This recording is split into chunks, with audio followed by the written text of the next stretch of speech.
By partnering together, GM and Hyundai will bring more choice to our customers faster and at lower cost. In the United States, the latest one to be knocked off was the electric Genesis. I mean, if you only sell 77 units in half a year. What if I told you America is about to lose a car brand? Not because it's bankrupt, but because you won't even recognize it in the showroom anymore. Tariffs, supply chain shifts, and even awkward partnerships like GM teaming with Hyundai are stripping away the cars you thought you'd have options to buy. But here's the kicker. The disappearing act is happening quietly, in ways most consumers haven't noticed yet. So, which cars are vanishing, and why does it feel like choice itself is the brand we're losing? Before we move on, I will like you to subscribe to the channel and like the video. How can a brand vanish even when the logo is still sitting in plain sight on the car lot? At first glance, it sounds impossible. You see the badges, the billboards, and the dealerships lined up on highways across America. The signs are still glowing, the trucks are still parked outside, and business seems normal. But underneath that surface, the foundation you thought you could rely on is hollowing out. Cars may still carry the same names, but what they represent and where they come from is shifting so fast that the identity behind the brand is starting to disappear. That Trump's tariffs are paid for by Americans, by us consumers, right? That's been tariff. Believe you me, the prices will go up and will be painful. A lot of this comes down to the way tariffs and global partnerships are redrawing the route a car takes before it lands in a U.S. showroom.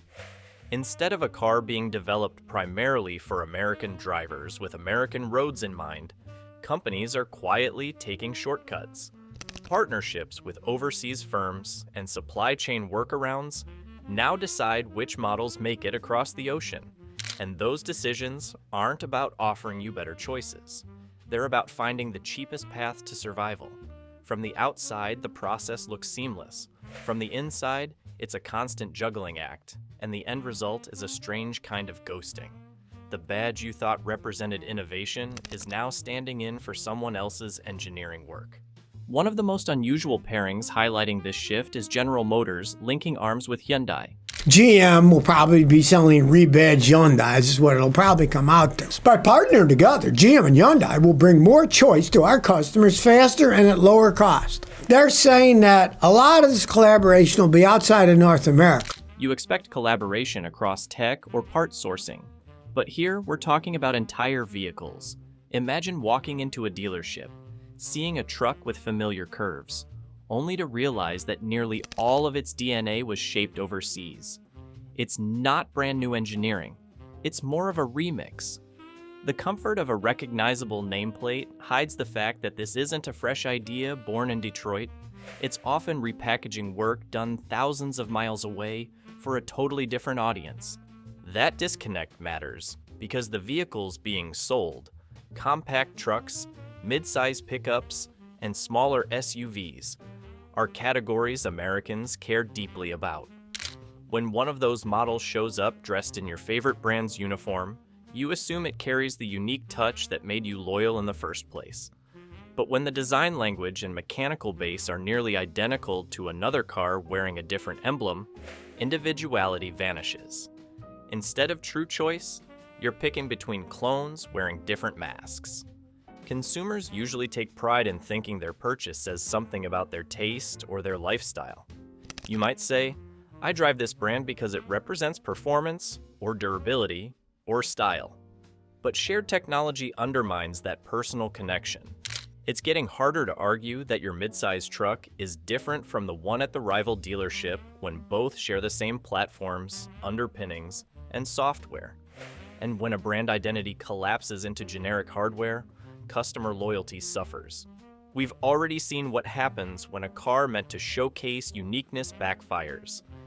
They only sold 77 of these electric Genesis. So in the United States, the latest one to be knocked off was the electric Genesis. I mean, if you only sell 77 units in half a year, let's shorten that to nobody was buying the stupid thing, so we're not selling them anymore. Take the Genesis Electrified G80. It entered the American market with strong promises, but slipped quietly out after failing to gain traction. There wasn't a dramatic announcement, no sweeping headlines. One day it was available, then it was gone. That vanishing act is exactly what losing a brand looks like today. It's not bankruptcy papers, it's fading relevance.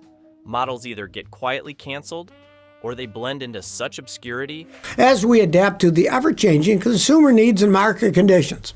No wonder they're discontinued. They're not going to make any money selling small amounts like that. Genesis responded by saying, quote, "We remain flexible." Yes, the rats are indeed jumping off the electric car market in droves. That buyers no longer see the point of sticking with that badge. So, when people ask, how do you lose a car brand without shutting down the entire company? The answer is erosion. It's happening piece by piece, with rebadged trucks, indistinguishable SUVs, and withdrawn sedans. The names are still here, but the meaning behind them is draining away. And before you even realize that this erosion has changed what a brand feels like, your wallet is already paying the price. Why are car makers slashing prices while, at the same time, warning you that your next car will cost thousands more? On the surface, it feels like a win for buyers. Dealers advertise discounts, 0% financing, and even employee pricing for everyone. But behind the banners and flashy ads, a less visible cost is creeping in quietly. And when you add it up, the math doesn't favor consumers at all. The reason starts with tariffs. Right now, a 25% tax on imported cars and parts is reshaping every stage of production and sales. Unlike other industries where extra costs can sometimes be absorbed, in the auto world, that tariff lands straight at the port and gets passed directly to the company taking delivery. You might not see that line item on a sticker, but it's already baked into the price you'll pay. Add in rising raw material costs for steel and aluminum, plus shipping bottlenecks that drive up expenses for components, and you begin to understand why that discounted car is still costing you more than before. Here's where the contradiction gets messy. Ford rolls out programs like employee pricing for everyone, making it look as if cars are suddenly more accessible. But at the same time, the Treasury Department has been clear that tariffs don't disappear just because automakers decide to slash retail prices. Those fees are unavoidable. To keep inventory moving, companies will temporarily eat into profit margins. But in the long run, higher tariffs mean those same buyers are funding expenses through increased list prices and repair bills down the road. The saving you thought you got today could easily vanish when insurance premiums rise or parts become more expensive during maintenance. Other companies are showing how difficult it is to balance both sides.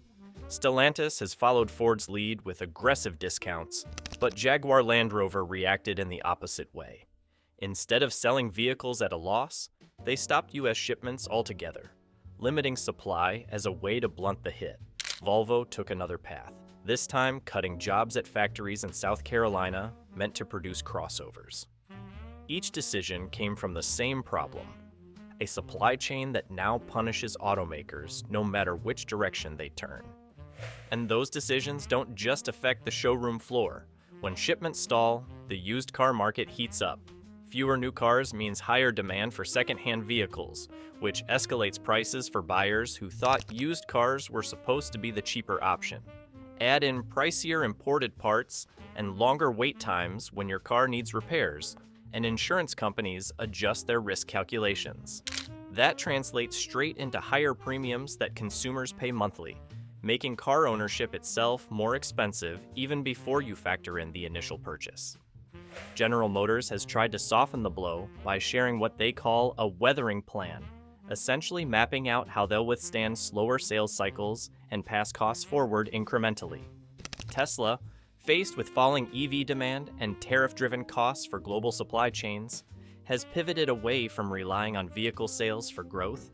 Instead, the company is doubling down on energy storage and battery systems as a way to balance volatile revenue. Two different strategies, both responses to the same unstable market. To make matters even more chaotic, these tariffs don't affect every foreign automaker equally. Countries like Mexico and Japan have negotiated temporary reprieves, allowing their vehicles to sneak in under less aggressive rates. That makes competition uneven, leaving some automakers scrambling while others enjoy a short-term advantage. It also makes it harder for buyers to judge value. A vehicle may cost more not because it's engineered better, but simply because its country of origin was targeted. This is where you need to stay sharp. Research pricing, compare across regions, and think long-term about maintenance costs.